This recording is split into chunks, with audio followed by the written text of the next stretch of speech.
All right, here we are. Welcome to another night of Kennedy Research Live. The Kerry Thornley files continue. Let me take a minute and send out my link here.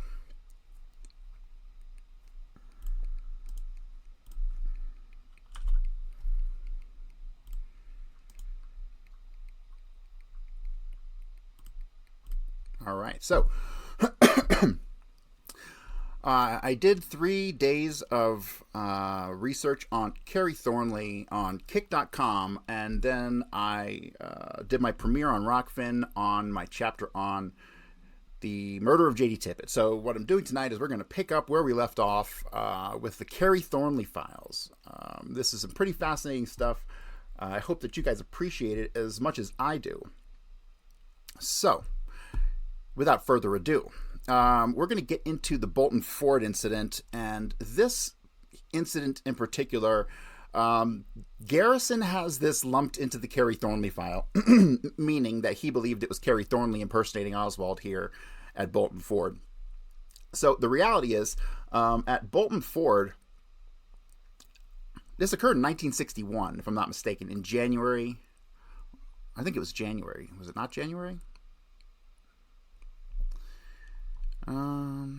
Well, either way, it was 61, and Oswald was not supposed to be in the United States. Oswald is provably still in the Soviet Union. So whoever is here at Bolton Ford using the name Oswald is absolutely not Lee Harvey Oswald. So let's just go over these documents as they are laid out in the Garrison files. But one thing I will say up front is that I disagree with Garrison here.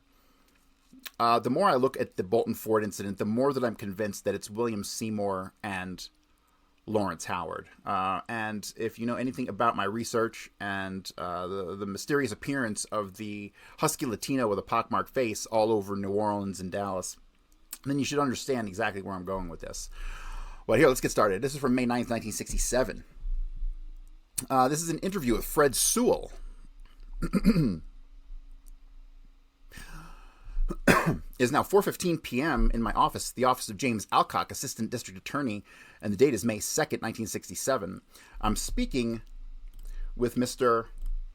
Fred A. Sewell, whose home address is 6520 Ithaca Street, Metairie, Louisiana. Home telephone 887-3156.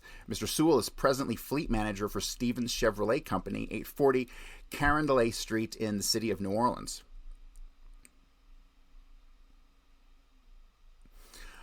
Mr. Sewell, by whom were you employed in 1961, the summer of 61? The Bolton Ford Truck Center. Where is that located? 1083 North Claiborne.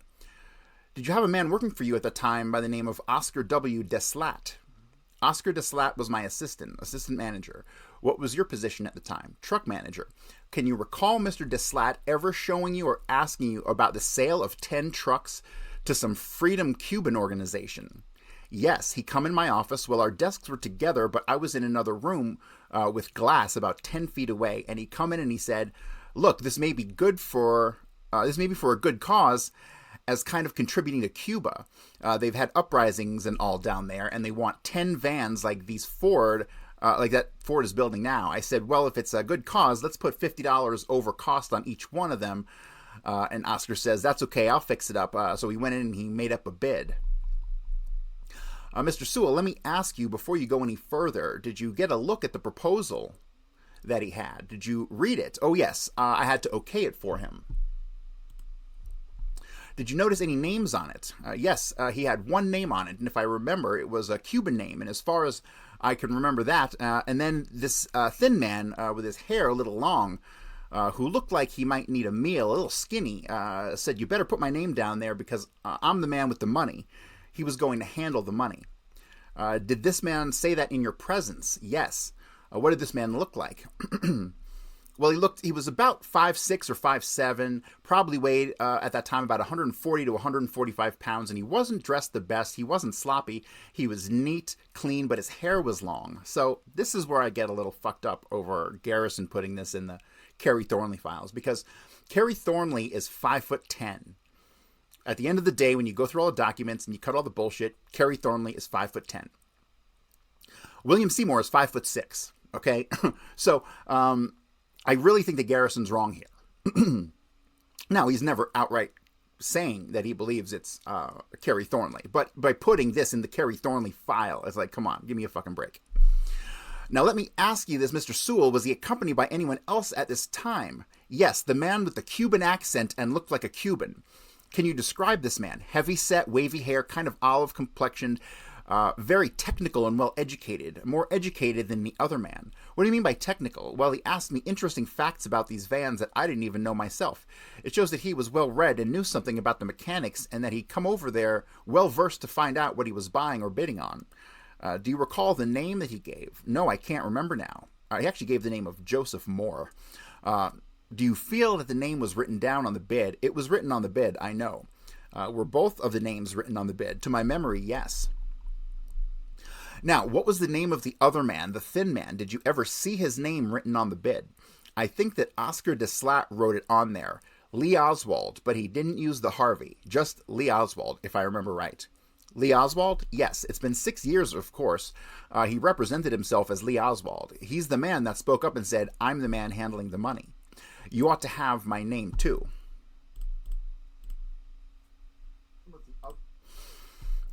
Did you actually hear this man identify himself as Lee Oswald? Right, that's what he said. Did the other man identify himself to you, too? No. Oscar had his name on the bid. He didn't mention his name. He didn't say much after that. Most of this was asking questions about the product he was trying to buy. How long were they in your office, or were they in your office? No, not in my office, but Oscar and I had a double desk. Like, you would sit there and I would sit here. But I wasn't at my desk all the time. I was in and out working because I had customers, and at the time I was handling service on trucks too, writing the tickets and okaying the jobs and ordering the material, kind of running a one-man operation down there. How long was he in your presence? I would say that the men were in there that I could see them maybe an hour, that long, close to that. It's hard to tell what kind of time when you're working. Did you ever see these men again after that occasion? Did you ever ask Mr. Deslat? Mr. Garrison entered the office at this time. I wonder if you could repeat what you've already told me. It's already on the tape, but it won't harm to repeat it to Mr. Garrison, who the men represented themselves to be, etc. The first thing, Mr. Garrison, when Bolton went in the Ford business and got out of the Chevrolet, I went with them as truck manager to Bolton Ford, and a few weeks after that, they put me down at 1483 North Claiborne as truck manager and to build a business down there servicing and selling trucks. I took Mr. Deslat, Monin, and another man with me that we hired.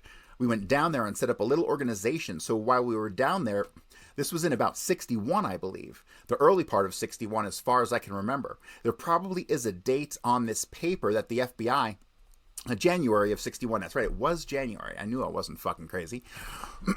January of 61. Well, they come down and picked it up with 2 pieces of plastic. They didn't even put their fingerprints on it and slid these 2 pieces of plastic on each side of it and offered us a receipt for it and took it with them.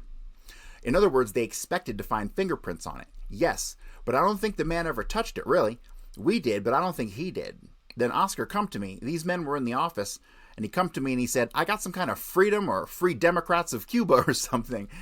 He had a name for it. He come in my office and he said, kind of contributing to Cuba. He said they need 10 buses or they want to bid on 10 buses. Do you want to give them a good deal on it? Well, I said, seeing it's that and they're having a hard time down there, let's make it $50 over cost for each one of them. See if they want to buy them. That's my words.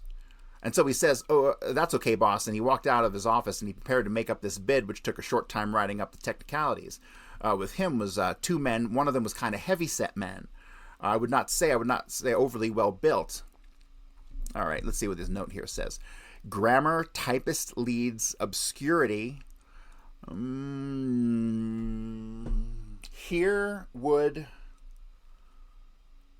appear to be saying, in effect, not overly heavy set. Okay, so grammar, typist leads, obscurity.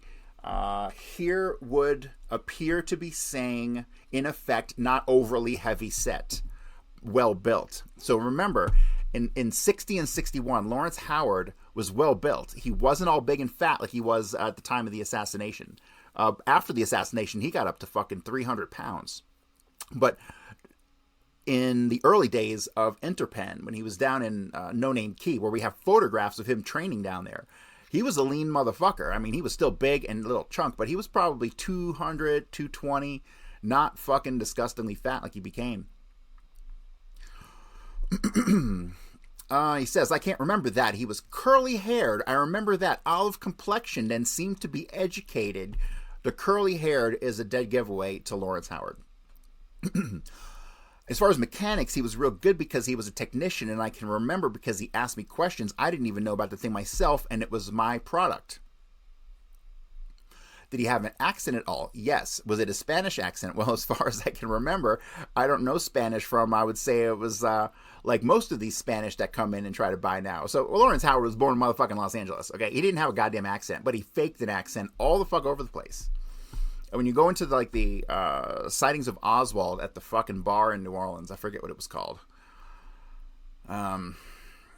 He's seen in there with a heavy accent, and he's seen with a person described as Oswald who's like throwing up and wearing a clip-on bow tie. Like, give me a fucking break. It was definitely Lawrence Howard and William Seymour, and why he felt the need to fake the accent. Well, I think who knows? He was the dark-skinned Mexican, so I thought he could fake that.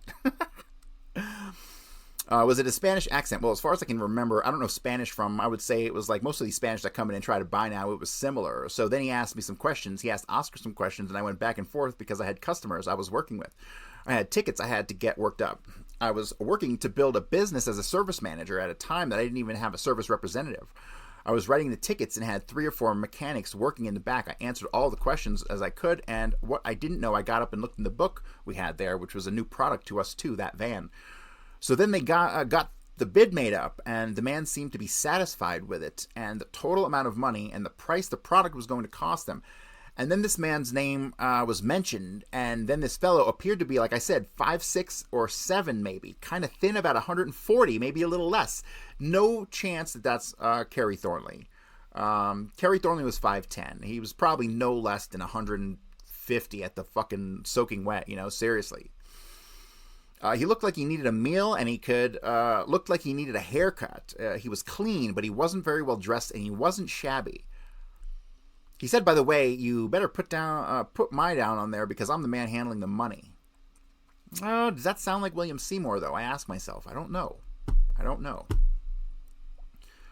Thornley was a cocky motherfucker. Now, the question becomes then, could this be Thornley and Lawrence Howard? Now, here's the thing. It's obvious that it could be, because Lawrence fucking Howard and William Seymour and Lauren Hall, these guys, when they were in New Orleans, they were fucking hanging with David Ferry and his crew, which included all of these other fucking guys, right? So they all knew each other, definitely. My brain just wants to try to lump them together by their common associations, right? Which is William Seymour, Lawrence Howard, and Lauren Hall, right? So anytime I think of Lawrence Howard, I instantly think of William Seymour, right? Especially with the description of 5'6" or 5'7". Could this have been Kerry Thornley? I don't think so, based on the descriptors alone. However, what the fuck was Thornley doing at times when he was out setting up Oswald? He was never, none of the incidents that I have attributed to Thornley, was he at any time accompanied by a Husky Latino at any time, period. So that was kind of one of the giveaways for me. So, let me continue. He was kind of overseeing the thing. The fact is, he didn't have much to say about the quality or anything like that. He was just overseeing or observing before that. And when we got to talking, and Oscar says, "What is your name?" And if I remember, he used just Lee Oswald, not Harvey. He didn't use Oswald, he used Lee. Was it Lee? Do you ever recollect that he said Lee Oswald? I think Lee Oswald, and I think Oscar wrote it down. Or that may be, it's been 6 years, I may be wrong. If you have that paper, I can't remember that long, but I remember the men. So then when the president was assassinated and the name came out, Oscar come in the next morning or the morning after that and said, "Say, Fred, do you remember those 2 guys who were in here from Cuba trying to get some buses cheap?" And I said, "Yes." He said, "I think that one of those men was the one who killed the president." I said, "Oh, you're kidding." And he said, "We've got a piece of paper around here with a bid on it." He went and hauled that piece of paper out, and Oscar called the FBI. So, I need to point out a pattern here, right? So, every single sighting of Oswald, where it was retroactively decided it was Oswald, right, was exactly like this. People interacted with somebody, and they gave the name Oswald, and then Oswald is blamed for killing the president, and they see it on TV, and then they call the fucking police, right? The FBI. This is how it went down. This is how they set him up. They pretended to be him all over the place. Literally everywhere from Miami to fucking Mexico City, in Dallas, everywhere in between. And it was just like this. People called the FBI because they saw him on TV retroactively, right? I saw him on TV, and that was the guy I remembered from way back when, right? So, same thing with the gun range. Same thing with a dozen other incidents. Did it have Oswald on it or Lee Oswald? Do you remember looking at it? I can't remember that. It's been 6 years, but I do know that the man who identified himself as Oswald was in the office, and he made that remark. Now I do know that. Do you remember that? Not understandable. Kind of Latin type? Yes, kind of olive complexioned, and he was, like I said, he was a good technician. I've been in this business about 30 years, and he knew his business and what he wanted to buy. Was he heavy set or thin? No, he wasn't heavy set. No, he wasn't heavy set, and he wasn't slim. He was well built, as you might say. Here we go. It's almost picture perfect of Lawrence Howard in 1961. But medium build, right? And he was shorter than Oswald. If it was Oswald, you mean he was shorter than 5'6" or 4'7"? I think he was. Now this is a problem because Lawrence Howard is definitely between 5'10", 5'11" in that area, right? So, are these guys completely wrong about the 5'6" or 5'7" on the shorter guy? In which case, then it might have been Kerry Thornley. Now, Lawrence Howard and Kerry Thornley are probably about the same fucking height, give or take. Kerry Thornley might actually even be slightly taller than Lawrence Howard. You see how much, like, there's nothing concrete here. There's nothing with any certainty, right? So we kind of have to take the best descriptions that we have and compare that to precedent. And the precedent tells me this fucking Lawrence Howard. Although, when they throw in things like this, like, was he shorter than Oswald? Was he shorter than this guy? He's like, I think so. Who knows, right? I think he was. I think he was shorter of the two. He had an unusual knowledge of engines or what? Pardon? He had an unusual knowledge of engines or trucks or what? He acted like he knew what he wanted to buy, and he was very interested in the horsepower and compression ratio, the displacement, and he represented himself as a Joseph Moore. At the time, he was there, which is a rather Anglo-Saxon name. Is that what he said, Moore? Well, that could be the name. Now I knew there was two names and two men. This is exactly what the motto of the FBI, almost precisely. Is that right? Yes, but when he talked to us yesterday, he simply denied that it ever happened. Why? I don't know.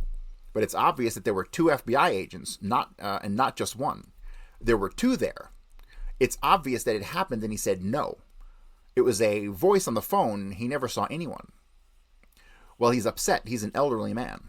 Upset, but we insisted that it had to happen.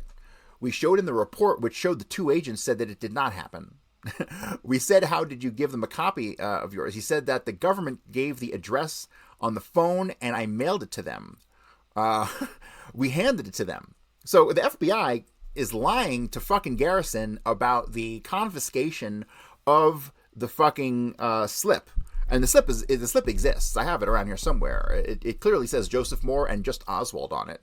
And it's written up for 10 trucks for the Friends of Democratic Cuba, which becomes super fucking important because that links all these people back to 544 Camp Street and Guy Bannister. And as far as I'm concerned, it eliminates any possibility that any of this shit is connected to Oswald. Oswald, I don't believe, had any interaction at 544 Camp Street. Not once. Those were all Kerry Thornley, for sure.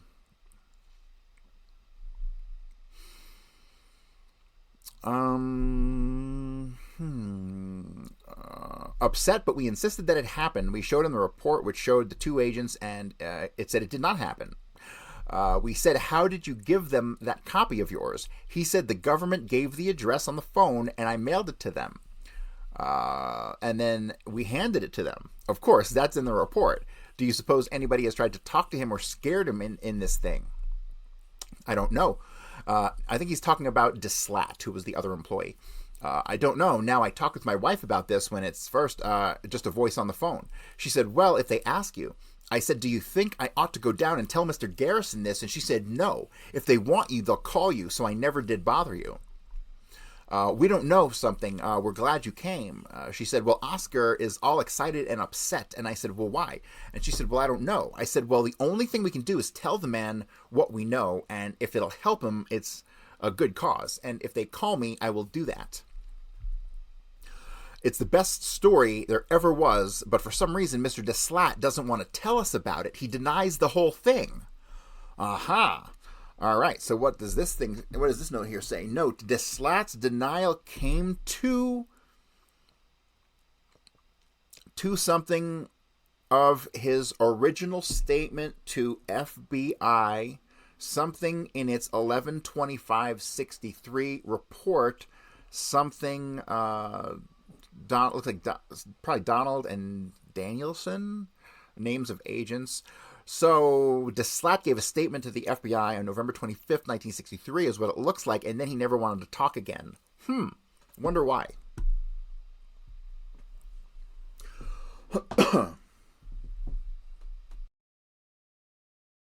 So,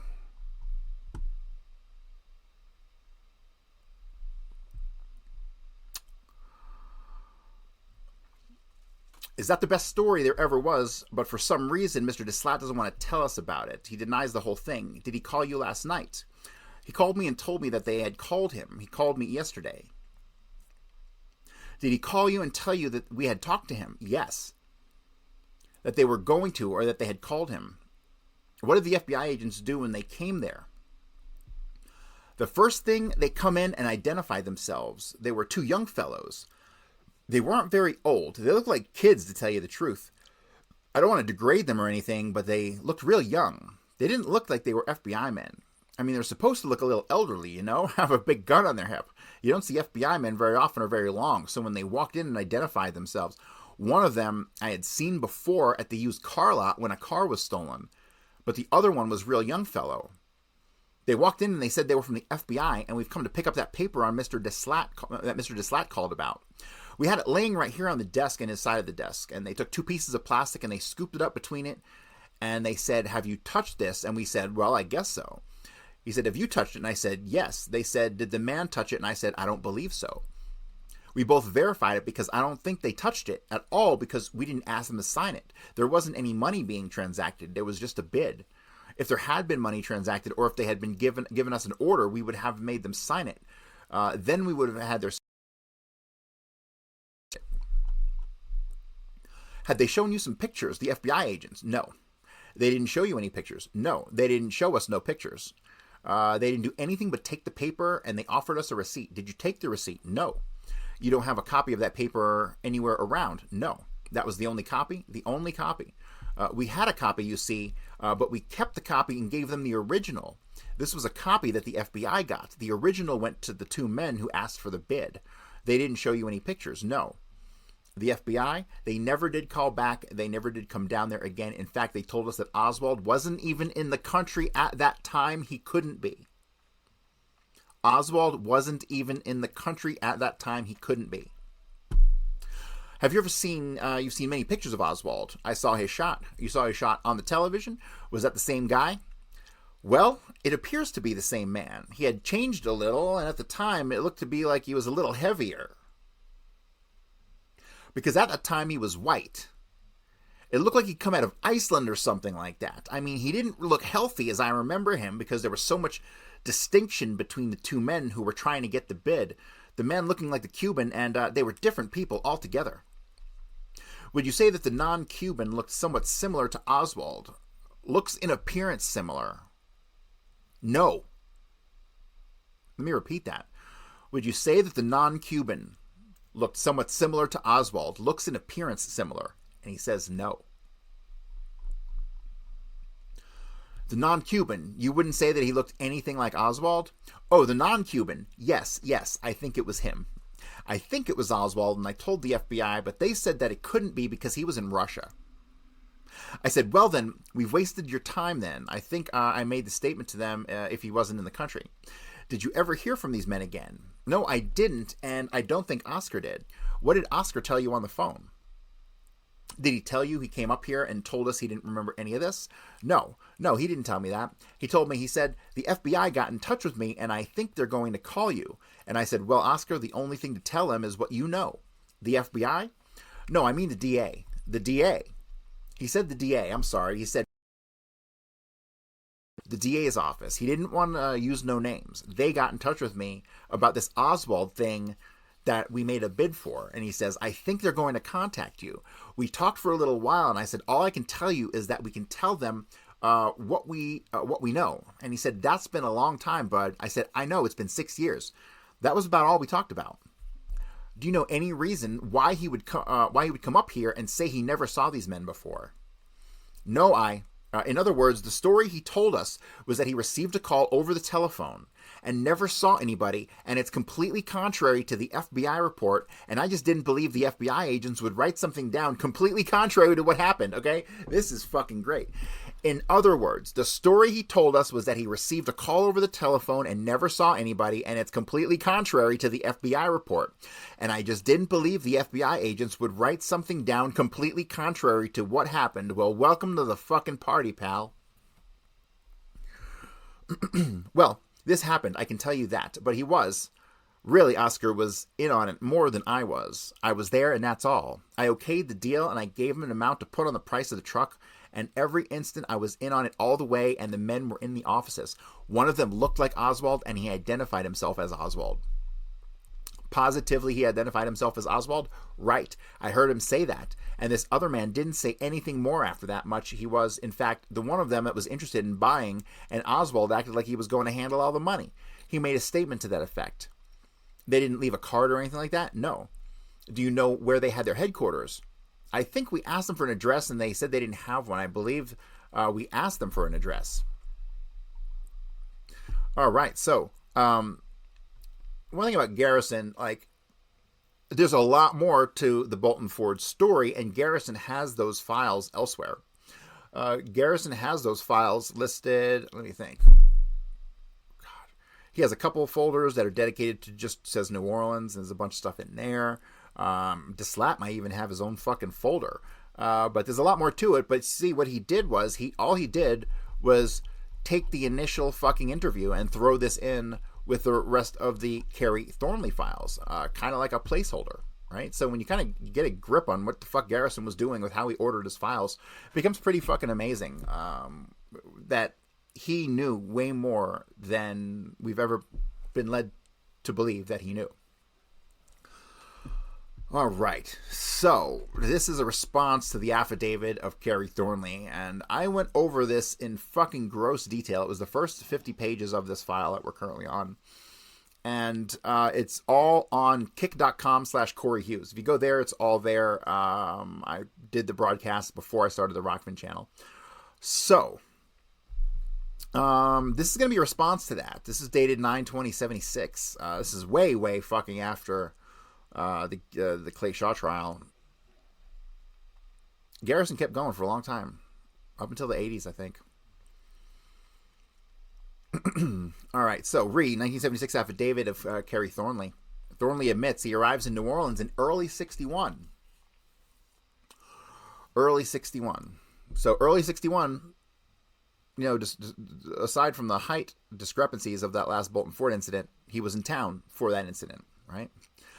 Bay of Pigs occurred in April 61. New Orleans was used as a logistical base and training area for anti-Castro activity by U.S. intelligence in the early 60s. Example, attempted pure base of Ford... attempted purchase of Ford pickup trucks in Oswald's name, there we go, while he was still in Russia. Training of anti-Castro guerrillas north of Lake Pontchartrain, etc. Thornley departs from New Orleans for Arlington, Virginia, to await his testimony in Washington before the Warren Commission in December of 63. In New Orleans in 1961, Thornley accidentally meets Guy Bannister, discusses with him the book he's writing about Lee Oswald. Yes, good observation. In 1962, Thornley accidentally meets David Ferry. What does he say here? I'm nearly sure that no significant conversation transpired. Sarcasm there. In September of 63, Thornley visits Mexico City. Yes, obviously. For many years, I had wanted to visit Mexico City. That's a quote from his statement. Also in September 63, Thornley is in New Orleans during the same time period that Oswald was. Later he says, I began to realize that others might have good reason for suspecting me of being part of an assassination conspiracy. From 1964 until June of 66, Thornley worked out at Glen Towers Apartments in Los Angeles, where he got to know Johnny Roselli, who, quote, just happened to live there. They have conversations speculating about the assassination. This is fucking unbelievable. But those are like, yes, those are the big takeaways from Kerry Thornley's affidavit. He admits he knows every fucking body. Like, I think Kerry Thornley's affidavit was a confession without being a confession. I have to fucking write a book just on that. There's a lot to it. And if you were to break down his affidavit, all 50 fucking pages of it, he names all the names and everything. It's crazy.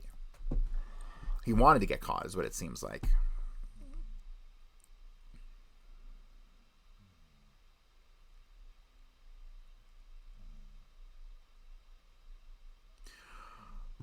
Okay, so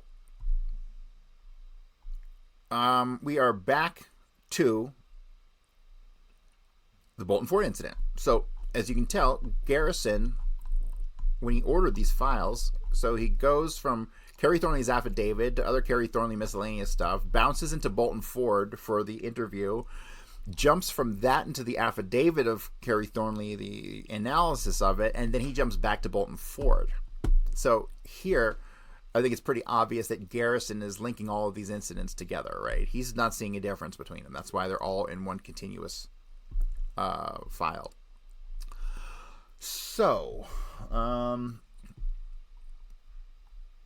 to Louis Ivan, chief investigator, February 14th, 68, from Kent Sims, investigator. Read the interview of one Fred Sewell, fleet and truck manager, Stephen Chevrolet, 840 Cardinalette Street. On February 14, 68, Detective Kent Sims and Company with Detective Sal Scalia interview Mr. Fred Sewell at the Stephen Chevrolet Company. This must be where Sewell is working now, because it was Bolton Ford and now he's at Stephen Chevrolet. So the Stephen Chevrolet part is irrelevant. At 840 Carindale Street, and showed him a picture of one William Dalzell for possible identification as being the second man with Oswald in 61. When Oswald attempted to purchase a truck, right? So Garrison believed that it was possibly Kerry Thornley with Bill Dalzell, right? Now, why don't I believe that? And we'll get to that in the next paragraph. Mr. Sewell observed the picture, stating that this man resembles the second man who was with Oswald on the above-mentioned occasion, but that he could not positively identify him as being such. Mr. Sewell went on to relate that the man who came in with Oswald had a scar over his left eye. Boom. That's Lawrence Howard. Lawrence Howard had a scar over his left eye. It's in other sections of the Garrison files. Maybe we'll even stumble across it here. But that's Lawrence Howard. Okay, all the other fucking descriptors here given, the scar over the left eye to me is the proof in the pudding. That is most certainly him. Let me see. Mr. Sewell went on to relate that the man who came in with Oswald had a scar over his left eye, that he didn't have a Spanish name, but that he was a Cuban type. Further, that this man was either an engineer or mechanic, as he was familiar with the working parts of a truck. Also, that he was between 5'6" and 5'8", and well over 200 pounds. Okay, so this is where I kind of have a problem with this descriptor, because Lawrence Howard was about 5'10", 5'11", right? So we're getting down to like 2-inch differential. And as an ex-cop, I can tell you that nobody can fucking estimate heights correctly. Nobody gets it right at all, ever. So, what is to be made of this? The totality of circumstances tells me this is Lawrence Howard based on the scar over the left eye, along with the fact that it's a goddamn Hispanic who's fucking hanging out with Oswald. And we've seen that everywhere else. Also that he was between 5'6" and 5'8", well over 200 pounds. He was an athletic type in his mid-20s. 1960-61, that is somewhat Lawrence Howard. Definitely not Bill Dalzell. Fuck no. Bill Dalzell's like 50-something at the time of the assassination. There's no fucking way it was him. Mr. Sewell further stated the original bid was turned over to the FBI and that he's under the impression that this office has a photostat of the same with the name of Oswald and the name of the other person who had appeared with him. It was further learned from Mr. Sewell that he recalls at a meeting he attended with that a salesman who was at one time employed by Bolton Ford had mentioned that this same Cuban-type person, along with the man believed to be Oswald, had come into the Bolton Ford company inquiring about a truck. Mr. Sewell cannot remember the identity of the salesman.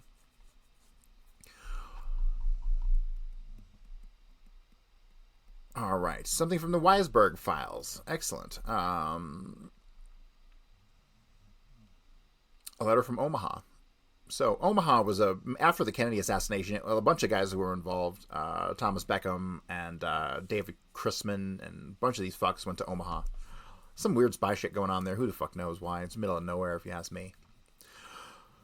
All right, so Kerry Thornley, and then it says C. Cuban National. All right, so Garrison is still trying to make this Thornley and someone else, right? So, dear Harold, here is all of the Thornley correspondence as I found it. I tried to make Xerox copies, but several pages seemed not to photograph well, and I finally gave up on the project. Anyway, you can keep these a while and try your hand at making copies. If you want them for your files, do the same with the A1 statement and receipts, the W-2 form. I appear to have been hired by Pelican Printing to have worked on the Independent American and been paid by Free Men Speak Incorporated, the blockade petition in the Arizona Rally announcement draft. The postcard on the card from Mexico appears to be 31 August 1963. Let me fucking snapshot this.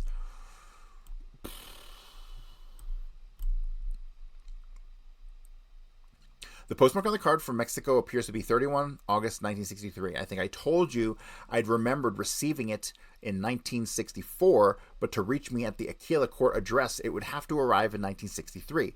The letters are obscure in places, and mine are tedious, but I can probably help you if there's something you need to have clarified. I do wish that I had them at hand when you were here. Receipts that I mentioned last time, other than those enclosed here, don't appear to be important enough to send, but I can now give pretty precise dates of my presence in New Orleans. I have found a copy of a letter from a friend in Omaha dated Little Rock, 29 July 62, and New Orleans Public Services receipt for deposit dated 31 July 62, and a rent receipt indicates I was to vacate the St. Peter Street apartment no later than 10 January 63. The money order stubs all come from the Customs House station, the only P.O. I recall using while in New Orleans. It seems to me the Customs House is on the quarter side of Canal Street, not too far from the river. Anyway, I don't recall Kerry ever going with me, but I suppose he could have. All right, so what Garrison is trying to do here is Garrison is trying to place Kerry Thornley in the presence of Philip Boatwright, who was another one of these low-level CIA guys. With him at the fucking P.O. at the Customs House where there was a P.O. box. Now, why is that? Is that where Oswald's P.O. box was set up? That I'll have to double fucking check, because that can be important. Because Oswald closed out his P.O. box on the 26th of September. But also on the 26th of September, you have Kerry Thornley crossing the border from Brownsville into Mexico on the 26th. And on the 26th, you also have the Sylvia Odio incident, right? So this was fucking paramount. Having all three of those things happen at the exact same time were crucial in, number one, demonstrating that there were fucking three people all going by Lee Harvey Oswald. Lee Oswald, who fucking even knows if that's probably not his real fucking name. Lee Oswald is probably a fucking cryptonym. William Seymour and Kerry Thornley, right? So, yeah, that one day, September 26th, was the most important date for fucking putting two and two together on who was impersonating Oswald where.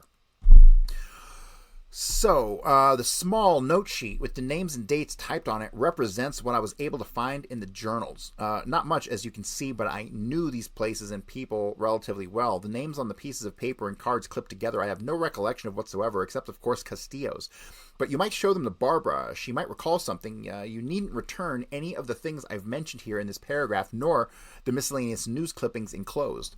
So if anything here helps you in any way, I'll be pleased to have it have a hand in it. And if anything else turns up here on paper or in my head, I'll let you know. So Philip Boatwright, if you're just tuning in, I covered a little bit in the past couple days on Kick.com. Philip Boatwright was a close friend of Kerry Thornley, most fucking certainly a CIA low-level guy, probably on par, like a equivalent agent-ish with Kerry Thornley. And he dips out of fucking town in January of 63-ish, right? So did he play any active role in the setup? Who knows? Not really sure. But what Oswald was trying to use people like Philip Boatwright for, and Clint Bolton, were to prove Kerry Thornley's CIA connections. Because Thornley, man, that motherfucker had so many handlers. He names them, too, in his goddamn affidavit that I've been talking about. The first 50 pages of this file. And let me see. Yeah, you can fucking look and see right now at the top here the URL for this file if you guys want to go fucking download it. So, what do we have here? Memo re Thornley's description of Oswald's height. Okay, this is fucking good because Oswald is 5'9". That is goddamn reality. Okay, he's been measured as everything from 5'5" to 5'11", but no, Oswald was 5'9" inches tall. That's reality. Lee Oswald appears to have been about 5'11" inches tall. Selective service registration card says 5'11". Actually, a lot of stuff says 5'11". His passport said 5'11". His medical exam while in the service says 5'11". Priscilla Johnson, who interviewed him in Russia, said he was 5'11". Warren Commission, Volume 20, page 277. Oswald's application for the Albert Schweitzer College has him at 5'11". Yes. However, Kerry Thornley, who also is approximately 5'11", actually he's a little shorter, 5'10", really, testified to the Warren Commission that Oswald was only 5'5" inches tall, right? So Kerry Thornley was bullshitting about everything, from Oswald's height to you name it. A substantial variance from the official record. Curiously, Thornley was sufficiently impressed by Oswald to be writing a book about him before the assassination, but was not sufficiently impressed by him to be able to recall that Oswald was as tall as he was. Oh, that's fucking brilliant. Brilliant. Signed, Jim Garrison. That's a good quote.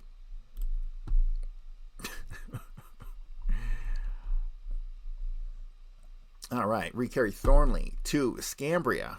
Note, I never talked to a John Dale Tower. Oh, John Tower. He's talking about John Tower. All right.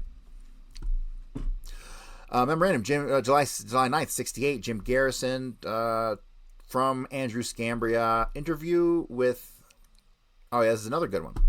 This one I completely agree with Garrison placing this in the Kerry Thornley file. So, interview with Miss Alvaline McGee, 4360 Clayton Drive, Baton Rouge. All right, Baton Rouge. This is fucking great because this will tie into the Clinton voter registration incident, or actually I should say incidents, because there is no less than there's no less than 4 separate incidents that all tie into or culminate with the appearance at the fucking voter registration in Clinton, which was goddamn not Oswald, okay? Motherfucking, it was Kerry Thornley, okay? So when that hit me, that was another one. I kept looking for things that Oswald did. Fucking anything that Oswald did. And he didn't do shit. He didn't do fucking nothing. Like, I couldn't find him anywhere. So when I got to Clinton, I'm like, okay, Clinton, we have sightings of Oswald with David Ferry and fucking Clay Shaw. So let me dig into this motherfucker. And so I dig into the fucking Clinton incident, and it was sure as shit not Lee Harvey Oswald. Well, maybe will we get to that? I don't know. We'll get to that one of these fucking days. I don't know where the fuck Garrison put that in these folders. So, but yeah, this connects to that, the Baton Rouge incident, and I will explain why here momentarily. So yesterday I talked to Mrs. McGee in reference to Lee Harvey Oswald answering her ad in the paper regarding a garage apartment for rent. Mrs. McGee said that it was definitely in the late part of October 63 when she ran the ad in the paper for the garage apartment for rent. A person whom she positively identifies as Lee Harvey Oswald called her on the phone and told her that he would be out to look at the apartment. That afternoon, around 1 or 2 o'clock, he drove up to her residence in a light-colored station wagon, approximately 4 to 5 years old, with his wife and baby in the front seat. This is fucking so important. There was a bassinet in the backseat of the car that she noticed. He got out of the car and introduced himself as Harvey Lee Oswald. Let me reread this statement here. I'm telling you up front, this is Kerry Thornley. Now, you try to fill in the fucking blanks on who he's actually with. That afternoon, around 1 or 2, he drove up to her residence in a light-colored station wagon, approximately 4 to 5 years old, with his wife and baby in the front seat. Okay. Whose wife and baby? Kerry Thornley's? No, he didn't have a fucking wife and baby. Although I did look for a goddamn pregnant woman in New Orleans, and I did find one, Sandra Moffat, but she gave birth in August, right? Sandra Moffat was with fucking Perry Russo when he went to the party in September 63, so I'm not even gonna fucking talk about her. But yeah, I was brokenhearted when I debunked the idea that it was actually Sandra Moffat, because that would have been a fucking cool twist. I'm not discounting her as having been involved somewhere. I would love to place her somewhere in the fucking story. It would be a fucking cherry on top of the cake for me. But yeah, let me continue. So Kerry Thornley is showing up here at this fucking woman's apartment, and let me continue to read what he says. Mrs. McGee said that it took he said that while he was looking at the apartment, he had volunteered a lot of information about himself. Here we go again. Mrs. McGee said that while he was looking at the apartment, he volunteered a lot of information about himself, right? So this is a pattern that we're seeing. Oswald is volunteering information about himself everywhere the fuck he goes. He told her that he was from New Orleans and that he worked for a coffee company in New Orleans. All right, let me fucking grab all this.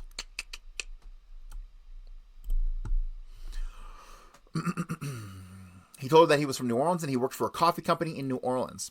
He told her that he had spent 3 years in Russia and that he was married to a Russian girl and that they had a baby. He said his wife did not speak English. He looked around the apartment and wanted to know if she had good locks on the apartment because he had a collection of guns that he didn't want stolen. He even mentioned that one of the guns has a telescopic sight on it. Now, why the fuck would you go look for an apartment and then spill all this shit about yourself? You wouldn't. You fucking wouldn't. This here completely gets nixed from any kind of official story narratives, right? What is it that Garrison notes here in the column? It says, gratuitous. It's gratuitous. That's exactly what the fuck it is. He's telling her his life fucking story. Every single thing that she would need to remember him after he kills the president and it shows up on TV, which is how she came to get a hold of fucking Garrison in the first place, right? She has this incident in October 63. A month later, November 22nd, Oswald gets arrested. He goes on fucking TV. They start telling his life story. He was a fucking communist. He went to Russia. He had a fucking child. All this stuff. Everything that he told her here, she then sees on the fucking television.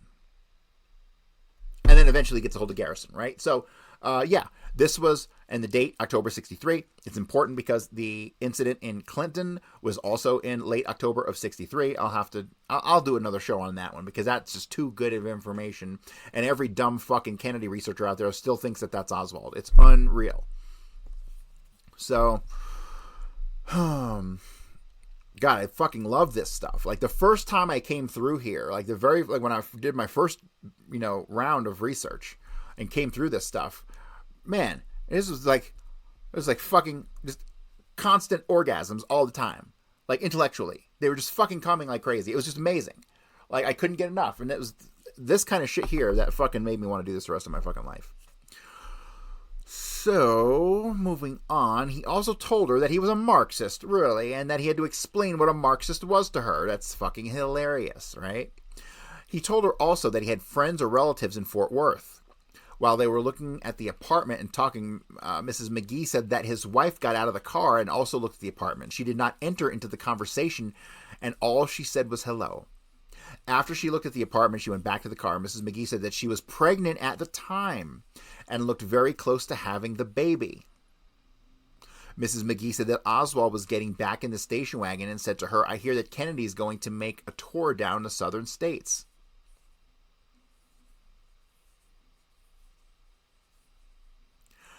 She just listened to him. The last thing that he told her was that he was going to look around. She didn't know if he meant for another apartment or for a job. He then drove off in the station wagon with his wife and child. Okay, so let me put some 2 and 2 together here. The light-colored station wagon, I'm going to tell you right now, I believe it was a light blue station wagon. Okay, October 63, this is a time when fucking Marina is living with the Paines. Okay, so when I come across this incident, I come across another incident where Oswald is seen shooting at bales of hay off of the Houston Street Viaduct, right? Bales of hay. And there's a light-colored station wagon, and leaning against the light-colored station wagon is a fucking pregnant woman, okay? Now, we know this isn't Oswald, because Oswald never ordered the fucking rifle and none of that stuff. That motherfucker had nothing to do with any of this. He's totally clueless. And so I set out on a mission to discover. I'm like, I know that this is Marina, and I fucking know this is Kerry Thornley, and I know that that's fucking crazy, and that Marina was in on the setup that deep. And then finally, I find what I was looking for. I go back through, and I'll have to pull this another time, but I go back through all of the sightings of Oswald and Kerry Thornley surrounding the Magazine Street address in fucking New Orleans. And sure as shit, I find a statement as was documented by, God, it wasn't even John Armstrong. I don't remember who the fuck it was. I got it somewhere. Documented that this woman saw Kerry Thornley. She had met him, and she had met Oswald, and she had met Marina. She was a direct neighbor over a fence, and she said that she had seen Kerry Thornley at Oswald's place so often that she wasn't sure who Marina was married to. That's fucking crazy, and that was all I needed to know. That this is fucking Kerry Thornley with Marina Oswald setting Lee Harvey Oswald up. Sure as shit. This is one of at least 4 or 5 incidents that I have collected where Oswald and a pregnant woman with a little girl driving a light-colored station wagon are doing shit to set Oswald up or leave calling cards, right? So, she said that her uncle and a colored maid were in the house at the time and that they also saw what happened. Her uncle was James Monahan, is dead, but the colored woman, Mrs. Vernice Martin, was still in Baton Rouge and she lives at blah, blah, blah, right? So there's another witness to this. Not really relevant. Mrs. McGee said that Oswald had either a jacket or a coat on that was light in color, either blue or gray. He said he had a medium brown hair thing in the front and he was very clean cut. Or it must be a she. She said he had medium brown hair thinning in the front and he was very clean cut. You see, that same description is of William Seymour and Kerry Thornley and Lee Harvey Oswald. She described him as 5'8" or 5'9" and medium build. I'm sticking to my guns. Motherfucking William Seymour is 5'6". Okay, so to me, and fucking also at this time in October, you got William Seymour is in motherfucking Dallas. Okay, he's probably staying with Tammy True. I got to get to that. That will not be in this book. But Tammy True was probably running the house that was putting those guys up. She described him as around 5'8" or 5'9", medium build. She said that she immediately recognized his picture on TV after the assassination and contacted the FBI. I mean, that's what we get every fucking time, right? Every time. And that's how close Kerry Thornley and Lee Harvey Oswald looked to each other. So, she's already talked to the FBI about this, and also Ned Touchstone. No fucking idea who Ned Touchstone is. On showing her pictures, she could not identify anybody but Lee Harvey Oswald. She looked at pictures of Thornley and said that Thornley looks a lot like Oswald, but that his face is too thin. She definitely picked out the picture of Oswald as the one that came to her apartment and signed her name on the back of the picture. See, the problem I have with this is that Oswald never fucking drove. No evidence he drove. Everyone stipulates he didn't drive. There's no driver's license for Oswald. That's actually Oswald. I don't buy it for a split second. You wouldn't be out there setting yourself fucking up. Period. So it just, to me, enforces how closely similar Thornley and Oswald looked to each other. She said that what she remembers most about his wife was that she was wearing maternity clothes and was pregnant and very big and had straight dark hair and big pale blue eyes. She said she did not ask many questions, but that Oswald just seemed to volunteer the statements that he made. She also asked if we had talked to John Dale Towers, an attorney from Clinton, Louisiana, who said that he had talked to Jim Garrison. Towers' address is blah, blah, blah. I'll check the newspaper in Baton Rouge to get the exact dates that Mrs. McGee's aunt ran in the paper.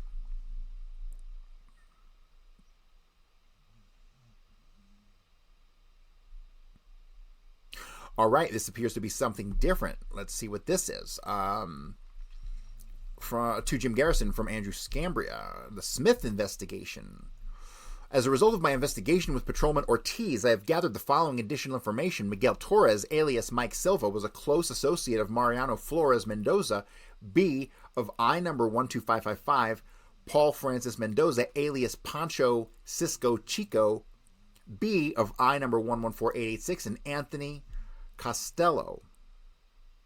I've obtained the rap sheets and mugshots on these 3 individuals, and it is of interest to note that 2 are from Houston, Texas, and the other is from Dallas. Patrolman Ortiz has also informed me that Miguel Torres used to frequent the La Luna restaurant and bar, which was located, and still may be, on the corner of Constantinople and Constance Streets. He also frequented the Puerto Rican bar, which was located at the 500 block of Ursuline. Patrolman Ortiz also heard of Emmanuel Garcia Gonzalez and said that he had a reputation of one who liked to cut people and was known as a potential killer. Also, he too frequented the La Luna restaurant and bar and the Puerto Rican bar. He said that he does not know if Torres knew Gonzalez. He said that he would try to gather more information on Gonzalez for us and would contact me as soon as he did, Andrew Scambria. So why is this in the Kerry Thornley files? Well, I'll tell you what, it beats the fuck out of me. But I'll tell you this much. So Miguel Torres and this other name here, Mariano Mendoza, these are fucking ghosts that Garrison was chasing that went nowhere because they literally didn't do fucking nothing. They had nothing to do with nothing. Yeah, David Ferry hung out with a whole bunch of Cubans, and only a select few were involved in the assassination. So, all right, what is this? Jim Garrison, Bannister file, Will Brady, and something for a free Cuba. I forget what that word is.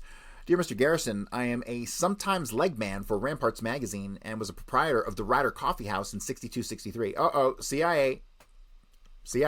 Whoop, whoop, whoop. Alarms going off. You may remember that I spoke with you on the phone about the Kaplan case when Bill Turner was following up a lead related to it. When I was questioned by Mr. Ivan last January, apparently the name Will Cuthbert Brady had not come up, and at any rate, he did not ask if I knew of him, nor did I link the name with the CIA or Kennedy assassination at that time, although I still do not know if there is any direct link. The fact that he was the leader of the Citizens for a Free Cuba organization and left New Orleans almost immediately after July 31st, Lacombe raid, leads me to believe that he may be a key individual. Aha, so Jack Frazier wrote this letter. Jack Frazier is CIA. Jack Frazier is throwing someone under the bus, obviously as a distraction. Will Cuthbert Brady is not a name that is, I've obviously seen it, has zero relevance to me, and that tells me that this letter is purely CIA fucking disinformation. If you feel that Mr. Brady may be important, blah, blah, blah, I'm not even going to finish fucking reading this because, this is clearly CIA. Okay, Jack Frazier owned the Ryder Coffee House. He was a CIA agent, and he was putting people on the payroll for the CIA. So, yeah, you can't believe anything these cocksuckers have to say. Attention Arizona CSA members and friends. This looks like a flyer of some sort. Arizona Rally for World Liberation from Communism. Remember, this is all within the Kerry Thornley file for some reason.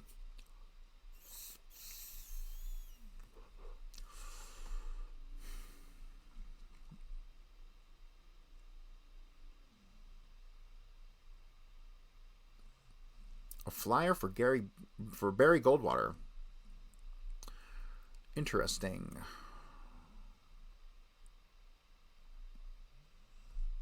Why would that be in the Kerry Thornley file from 10 September of 62? All right, what was going on in September of 62?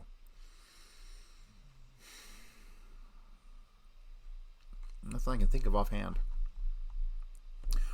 What do we have here? These might be possessions that were found or that were at one time in Kerry Thornley's possession. It's a distinct possibility here because it looks like we have some business cards, some miscellaneous addresses and stuff written down, some torn off stationery. Philip Boatwright. So Philip Boatwright, yeah. So fucking Garrison went really deep into this Boatwright guy for simply the purpose of, I think, number one, trying to determine if he was involved in the setup of Oswald at all, but also kind of determine what his role was within the CIA and what he was doing, and just the fact that he went to Omaha after the after January of '63 tells me everything I fucking need to know.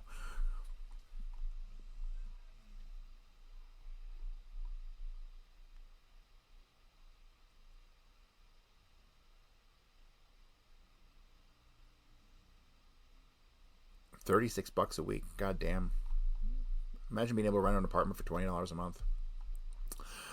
Okay, so once again, here we go. Harvey Llewellyn Wade. This is some good shit right here. This goes to the Carousel Club, but this, I can tell you with 100% certainty, this is not Kerry Thornley. This is motherfucking William Seymour. This incident is William Seymour, Lawrence Howard, and Lauren Hall.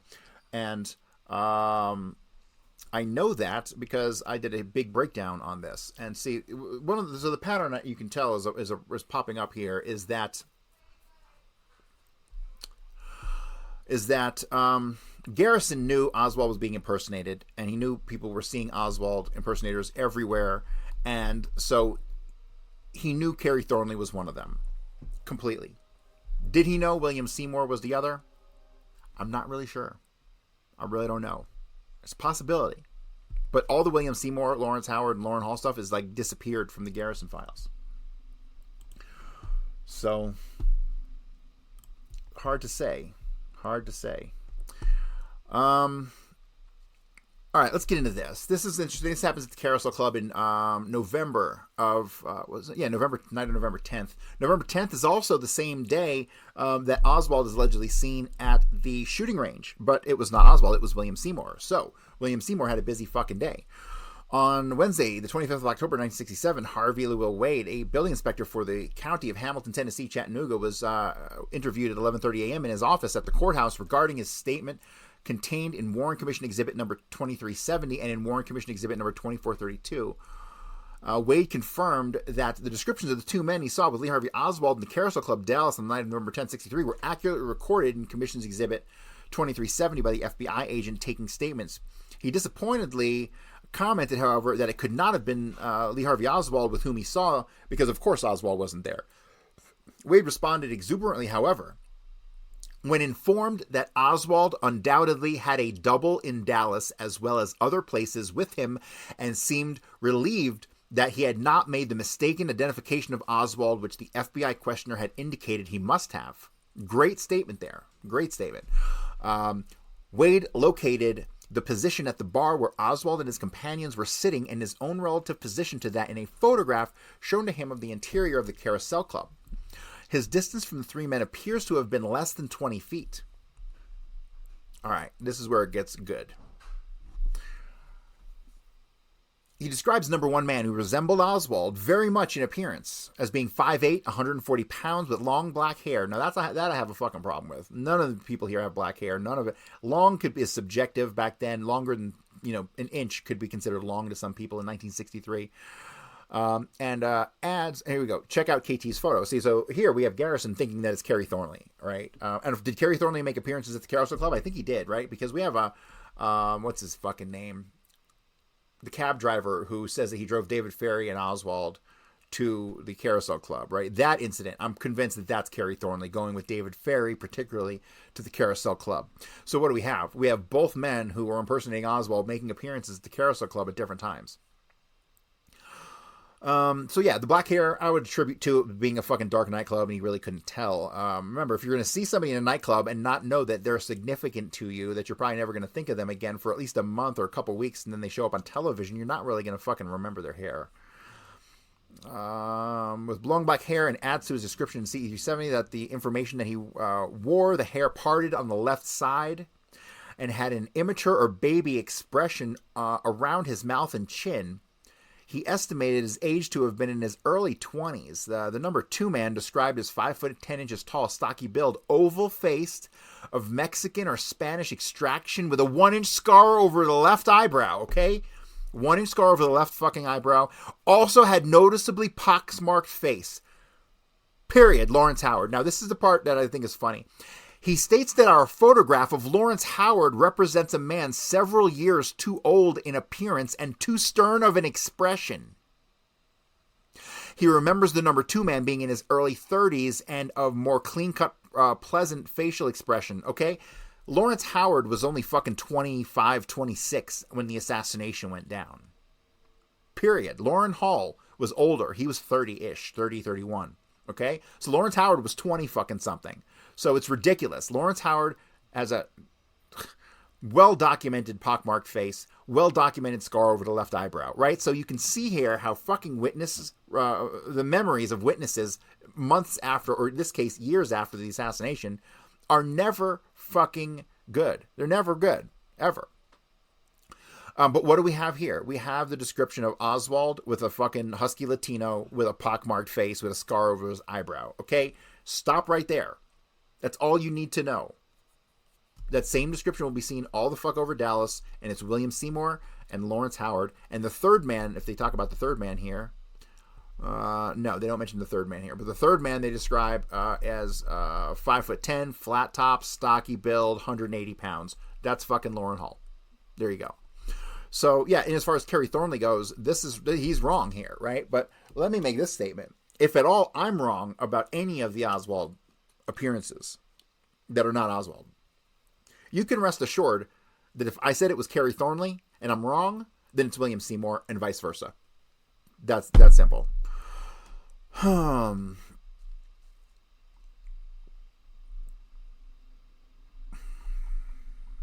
Okay, skip that. What is this? Blockade Cuba petition. These are probably documents from the not Fair Play for Cuba committee, but from the Friends of Democratic Cuba, which was incorporated out of Guy Bannister's office. Here we have more Philip Boatwright stuff. Philip Boatwright, again, low-level CIA agent who was close friends with Kerry Thornley up until January of 1963 when he relocated to Omaha, which was a fucking hotbed of CIA fucking shenanigans. Jack Frazier, here we go again with Jack Frazier. We talked about Jack Frazier a couple times already. Jack Frazier was an ex-CIA guy, owner of Ryder Coffee House, and he most certainly put motherfuckers on the payroll for the CIA. That's how these guys had jobs. On February 26, 1968, I interviewed Jack Frazier in these offices in regards to Lee Harvey Oswald, Kerry Thornley, and William Cuthbert Brady. That's a name I'm going to have to look into because it has really been quite irrelevant thus far. I asked Frazier if he had ever seen Lee Harvey Oswald in the company of Kerry Thornley. Frazier indicated he had not. I also asked Frazier if Kerry Thornley had ever said anything about Lee Harvey Oswald or had ever mentioned a real idol warrior being in town. Frazier said no and indicated he does not remember ever seeing or hearing anything about Lee Harvey Oswald prior to the assassination. Frazier said he never loaned or gave any money to Thornley. I asked Frazier to review his relationship with Kerry Thornley. Frazier said that Frazier, used to attend discussion group on Friday nights at 514 Bourbon Street. Here we go again with the fucking discussion groups, right? So Kerry Thornley was attending discussion groups, although we allegedly have a witness who says that he saw Oswald at the library involved in a discussion group, right? So, of course, it wasn't fucking Oswald, right? So who was it? It was Kerry Thornley, obviously. These ultimately led to my determination that there were two men impersonating Oswald, William Seymour, Kerry Thornley, obviously. So some of the people who attended the discussions were Kerry Thornley, William Brady, Helen Gladstone, a friend of Brady's, Jack Burnsides, and Ross Buckley. Those names are meaningless to me. The person who held the discussions was a man named Ivan, last name not known, who, according to Frazier, is a homosexual. A homosexual giving talks at a library. I sense some CIA recruitment going on here. Frazier said that Brady was also a homosexual, and Frazier thinks that the discussions group could have been a pickup place for the gay crowd, but he believes the primary purpose was discussion. Frazier said that the politics occupied the bulk of the discussions and that Kerry Thornley was an active participant in the group, right? So, okay, let's just fucking snip this right here. So now, anytime we come across any other witnesses who claim that they saw Lee Harvey Oswald anywhere involved in a fucking discussion group, you can know with certainty that was fucking Kerry Thornley and it was not Lee Harvey Oswald.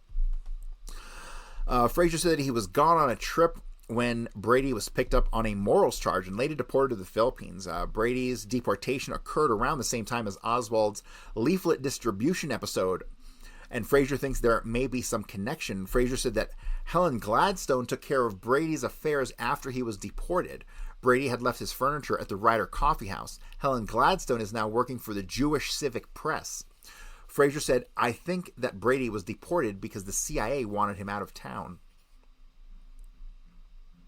Brady and Ross Buckley, the founders of Citizens for Free Cuba, used to hold press conferences and release statements denouncing President Kennedy for his Cuban policy. You see, that Citizens for Free Cuba, that name gets mixed up with all the other Cuban organizations, but these names, Brady and Ross Buckley, have virtually no meaning to me. Jack Burnsides, a photographer, now works at the, Caverns? And may be able to give his office some additional information on Thornley and Oswald. Frazier said that Burnside is not gay, and he knew Thornley, quote, quite well. According to Frazier and Arnold K. Eklund, He used to also have a discussion group similar to Ivan's. Eklund, who is retired, supposedly knows Burnside. Fraser said that Barbara Reed also knows Burnsides. I contacted Barbara Reed, and she said I could locate Burnsides by talking with Jack Working, employee of Seiler's bookstore, right? This is fucking another CIA technique. I mean, they just drop all these fucking names on you to get you to go spend 10 years investigating him to go fucking nowhere. Fraser also mentioned a man named Bernie Goldsmith, who was supposed to have made a statement that he saw Lee Harvey Oswald and Kerry Thornley together. Boop. Let me snap that.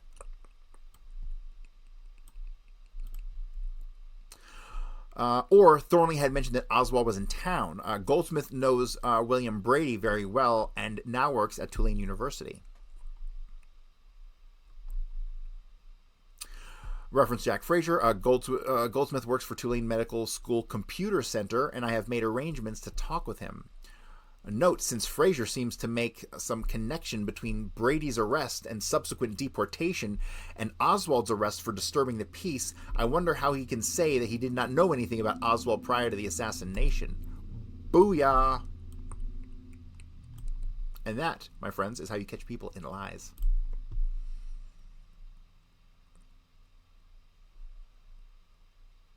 Follow up on Goldsmith missing.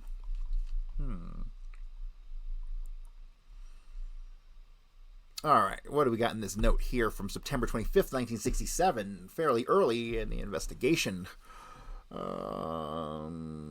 Talked to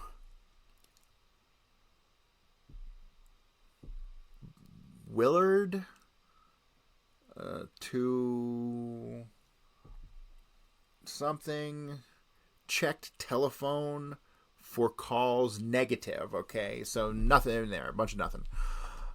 Presently employed Morgan City. He's talking about Corinne Vergas Villard.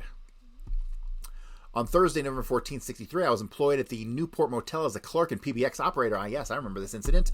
My boss, Mr. Peter Guarisco, who owns the motel, had left for a Rotary Club meeting about 11:45 a.m. The meeting was at the Hub Club and was to start at 12 o'clock. At around 12:40, Jack Ruby came into the motel and asked for Pete Guarisco. I told him where Pete had gone, and we started to talk. He told me of his business in Dallas and how it was nice to get away from it once in a while, and how he'd even gone to Mexico for a few days. So Jack Ruby went to Mexico for a few days. He did not tell me when or where he had been in Mexico, but that he'd already gone there. He introduced himself as Jack Ruby from Dallas, and that he knew Pete Guariso very well, and that he wanted to see him. He said that he was on his way to Dallas. He was talking to me alone, and he was by himself at that point. He came in alone. I then noticed this man sitting at a table about 15 feet from me, fumbling with a phone and causing the lights to light up on the switchboard. The man had come in right after Ruby, a few seconds later. I then asked him if I could help him. He said that he was just waiting for someone. He continued fumbling with the phone, but I didn't say anything to him as he appeared very nervous. And he appeared that he didn't want to be looked at or talked to by anyone. All right. Do you guys see what I'm seeing? Do you know what I'm going to do with this? Yes, I think you do. So, who might this be? Let me zoom out just a bit.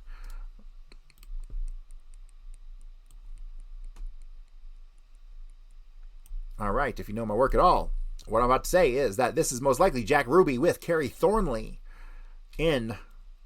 Where was this? This was in New Orleans, and they were on the way to Dallas, right? Yes, let me keep screenshotting this, because this will be paramount in establishing that Oswald never went to the fucking Carousel Club, and that Kerry Thornley and William Seymour did.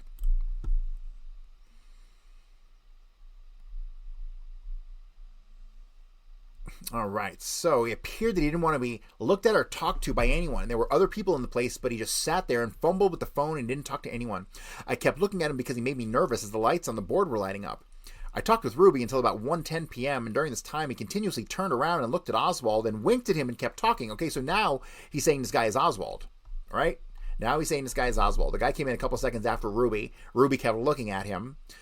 I talked with Ruby until about 1:10 p.m., and during this time, he continuously turned around and looked at Oswald and winked at him and kept talking. Aha!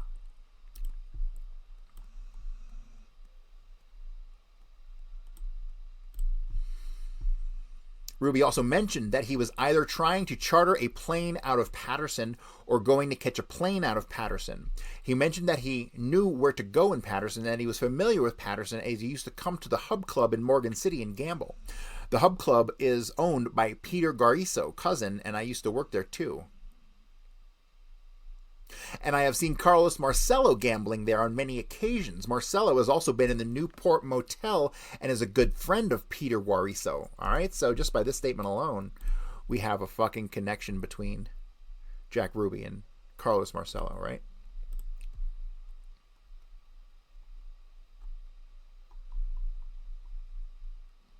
After he finished talking, he walked out of the motel and walked towards his automobile. He walked out of the side door into the carport, and Oswald got up and walked out of the front door. They met at the car and both got in.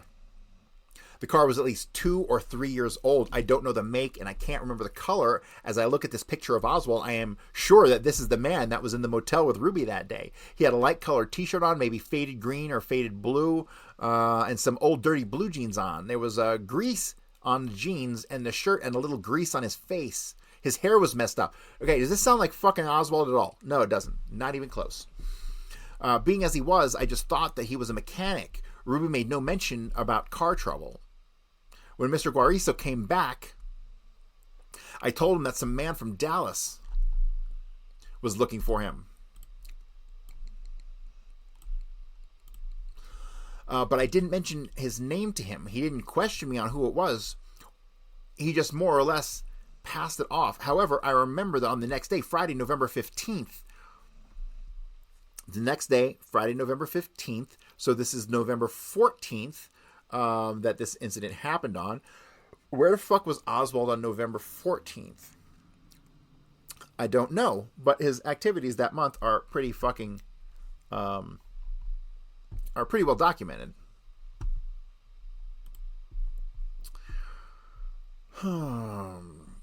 All right.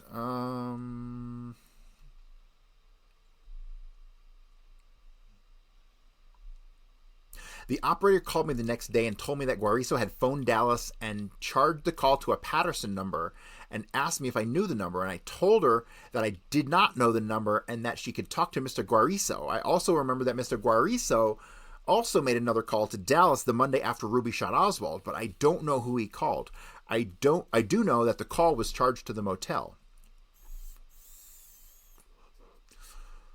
I remember Ruby also from when he used to come and gamble at Hub Club around 45 to 47. He used to come to Morgan City with a group of men from New Orleans to gamble at the Hub Club. They used to always talk about it, how it took them only 1 hour and 15 minutes to get here. Ruby used to always be very neat and well dressed and always wore white suits and shoes during the summer months. He was a good tipper, and I have seen him gamble many times in the company of Carlos Marcello.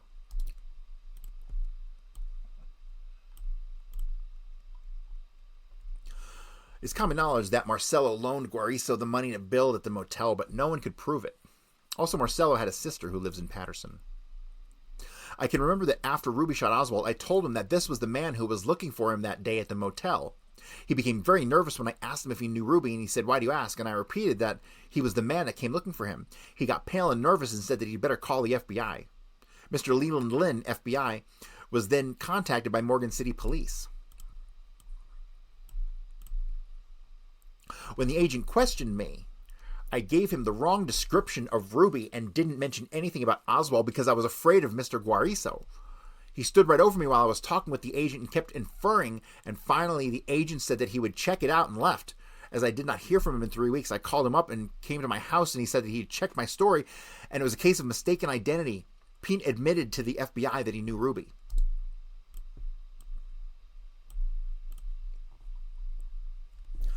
Around the last part of September or first part of October, as it was just getting daylight, a woman came into the motel alone and said to me, "Room."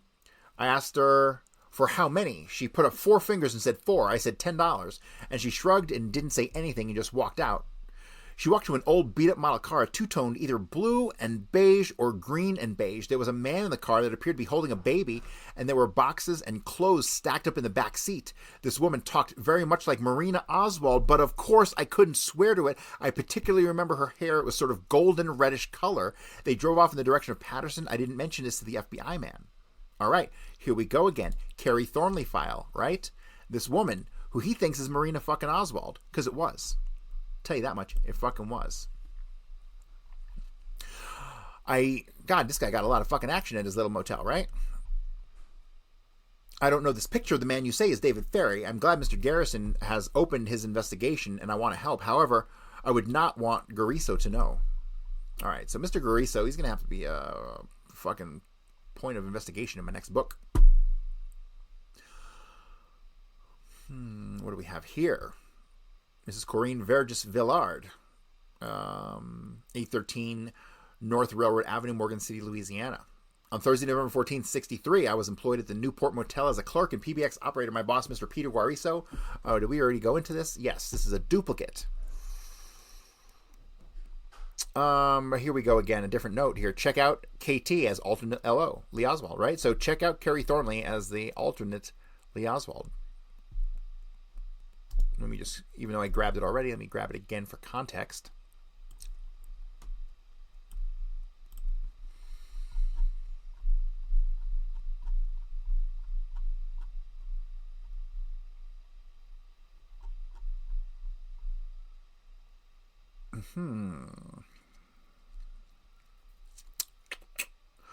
All right. What time is it? 7:30. November 6, 67, Jim Garrison, District Attorney from Andrew Scambria. Interview with John Spencer, Dauphine Street. Reference Kerry Thornley. So, Mr. John Spencer informed Jim Alcock and me that he was the landlord at 1824 Dauphine Street when Thornley lived there with Jeannie Hack, with whom Thornley said was his wife. He said on the night of the assassination around 8 o'clock, the Secret Service came to his door asking for Kerry Thornley. Holy shit.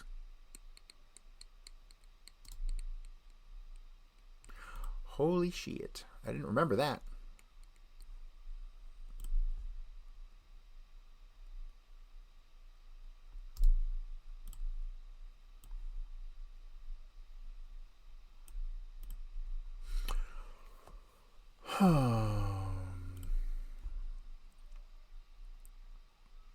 He said on the night of the assassination around 8 o'clock, the Secret Service came to his door asking for Kerry Thornley. Okay, so where was Kerry Thornley at 8 o'clock on the night of the assassination? Well, Kerry Thornley shoots Tippett at 1:06 p.m. He flees to the Texas Theater. He's arrested out of the Texas Theater at 1:56 p.m. He's seen at 2 p.m. At Mac Pate's garage in the red Ford Falcon owned by Igor Vaganov, right? And that's the last time we see Kerry Thornley. But where does he go from there? We know that he had to have fucking headed back to New Orleans. How do we know this? We know this because of the phone calls that were made by Sergei Arkacha from the Alamo Motel to not only WDSU, but WSHO radio in fucking New Orleans. And as we will get to in the next couple days, we will get to Kerry Thornley's connection to both of those fucking radio stations, right? We'll get to Walter Sheridan. We'll get to all that stuff. Good stuff. We'll get to Hank Greenspun because the owner of WSHO was none other than fucking Hank Greenspun, and no one ever talks about that. Super important. So let me see. All right, I'm going to get through this piece of the file and call it a day and pick this up tomorrow.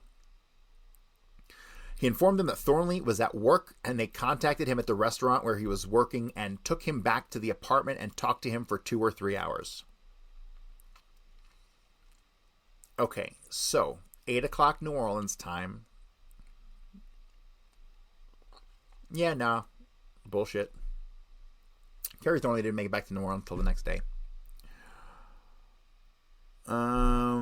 So let me reread this. He informed them that Thornley was at work and they contacted him at the restaurant where he was working and took him back to the apartment and talked to him for 2 or 3 hours. False. That's bullshit. Super duper bullshit. I don't remember if I clipped this or not, but I'm going to fucking double clip it because this is double bullshit. Come on, the Secret Service, they're going to cover for Kerry Thornley. Spencer said that the next morning, the FBI also came and interviewed Thornley for quite some time. About 2 or 3 days after the assassination, he said that he found a note in his mailbox from Thornley saying, "I must leave. I'm going to the Washington, D.C. area, probably Alexandria, Virginia. I will send you my address so you can forward my mail." Spencer, and then we talked about that previously, right? Him leaving for Alexandria. Spencer said it was quite unexpected that Thornley had at least 10 days left in the month before his rent would have been due. From that, the way the note was written, that he got the impression that Thornley was under some pressure and for some reason had to leave. Spencer said that he had some conversations with Thornley about his book, The Idle Warrior, which was patterned after Oswald, and that Thornley had asked him to read a copy of the manuscript, which had been turned down by several publishers before the assassination. Spencer said he never did get around to reading the manuscript. He said that after the note, he went to Thornley's apartment, which was apartment C, and every bit of paper in the apartment was torn into little bitty pieces resembling confetti. Thornley had even watered down the paper so the ink was blurred, preventing anyone from reading any part of it. Don't remember if I clipped it, clipping it again. Double clip. Thornley had even watered down, holy shit, that's some big stuff, right? So before Thornley left, he informed Spencer that NBC had offered him a large amount of money for the last chapter of his book, The Idle Warriors. Thornley was of the opinion that he was going to be a rich man because of the coincidence of Oswald being the subject of his book. And that assassination and arrest of murder of Oswald, Spencer believes that he has the note in safety deposit box and will attempt to find it and contact me or Alcock.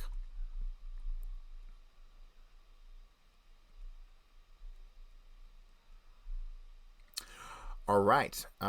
We will leave it there for tonight, and I will pick up here tomorrow. Let me see. All right. Well, guys, I appreciate your tuning in, and I'll see you guys tomorrow night.